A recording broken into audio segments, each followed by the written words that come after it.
Hey everybody, Ashley here from Sexton-Brewing.com, and we are back here tonight for another homebrew review. Now this homebrew review, this was one that was sort of decided by you guys, the viewers who saw a previous video of mine a while back. Darryl from the Surly Leprechaun Brewing.com graciously provided me with 3 sample hops to use.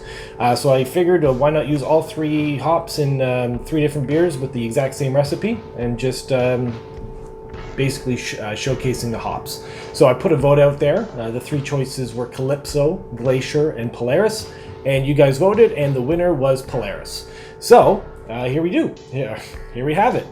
This is the Polaris IPA. So recipe for this one was this was just a 1 gallon batch. So we had 2 pounds of American 2-row, 3.2 ounces of Munich 10, and then 1.6 ounces of Crystal 30 for a little bit of color, touch of sweetness. And then I just used a small charge of Magnum hops for bittering, and then all subsequent additions were all Polaris. The hop schedule and everything will be linked down below back to my website. It's all there. Go take a look.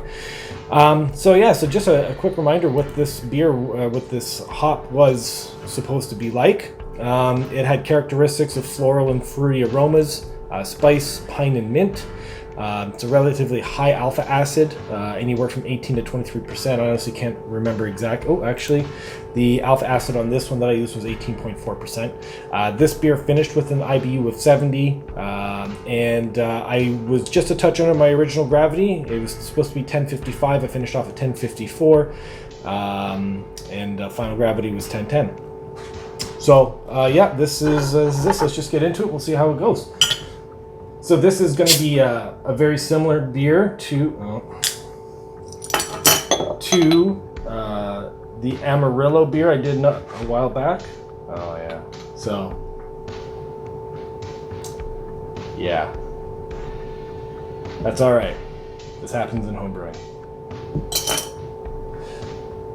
So this was brewed back in April, and it is now July 9th.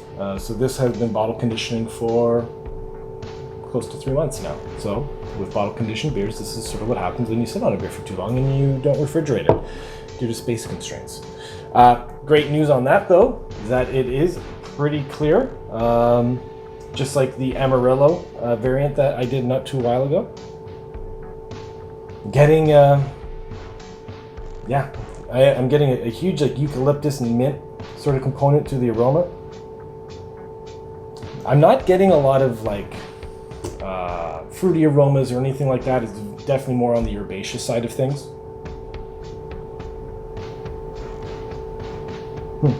Interesting. Not picking up much on the malt either. It's basically just mint, eucalyptus, some pine. Yeah.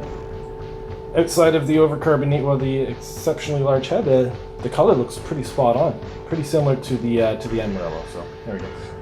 Pretty sure I said that already. Let's just get into it. Cheers.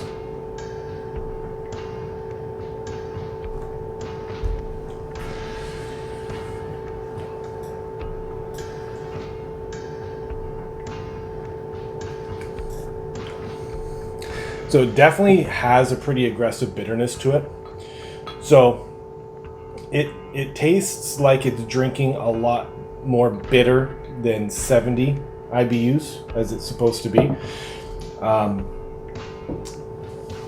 I've never really used a super high alpha acid like this for late additions. It's always been like early additions for bittering. So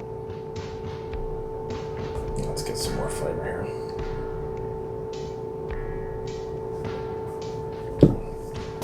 Body, it's medium to light, like body. Carbonation is actually quite subtle on the palate. It's sort of darkened up here. Clarity's sort of gone away now that we got down to the bottom of the glass, or bottom of the bottle. Flavor sort of follows suit. It does have a very, very dry bitterness, like sort of feeling to the mouth. Really dries out the palate quite a bit. Very aggressively bittered. That minty herbaceousness sort of follows through on the sip as well. So like the taste follows the nose quite a bit.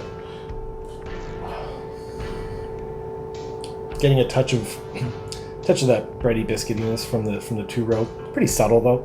Not a huge malt presence on this. This one it's 70 IBUs plus. That's for sure.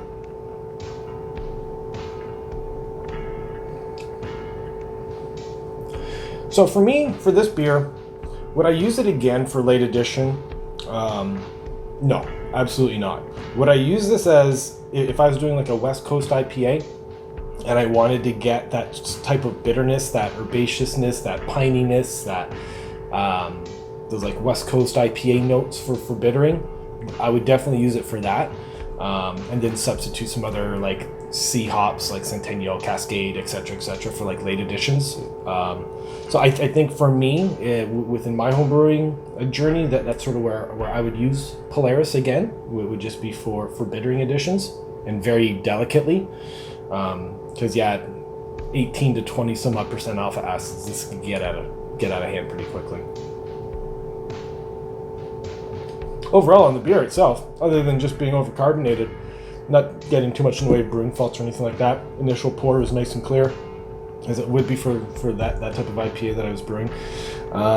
So yeah, that's it. That's Polaris hops right there. So again, if I were to use it again, it's just going to be for bittering. No late additions whatsoever. So thanks again, Darryl from the Surly Leprechaun. Check out his website. Thanks for the hops. Next one up, we still have Glacier to sample, as well as Calypso. So look for those videos coming out soon. So cheers, guys. Thanks for joining. Please like and subscribe, bell notification, all that fun jazz. And yeah, until the next time, we'll see you. Cheers.